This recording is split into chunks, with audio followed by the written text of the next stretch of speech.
Sunday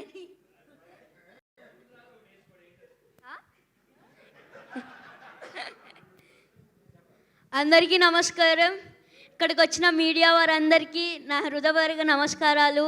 అలాగే అనిల్ గారికి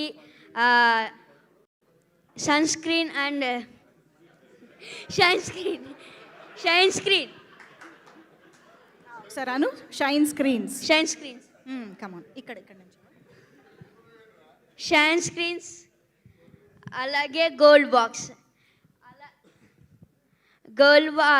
ఇంత మంచి ఛాన్స్ ఇచ్చిన గోల్డ్ బాక్స్కి షైన్ స్క్రీన్స్కి థ్యాంక్ యూ సో మచ్. నేను ఇంత మంచి ఛాన్స్ ఇవ్వడం వల్లే అనిల్ సార్ మంచి క్యారెక్టర్స్ వేసా. సంక్రాంతికి వస్తున్నాంలానే దీంట్లో కూడా కొంచెం డిఫరెంట్ క్యారెక్టర్. దాంట్లో బూతులు తిట్టా, దీంట్లో బూతులు తిట్టలేదు, అదే తేడా.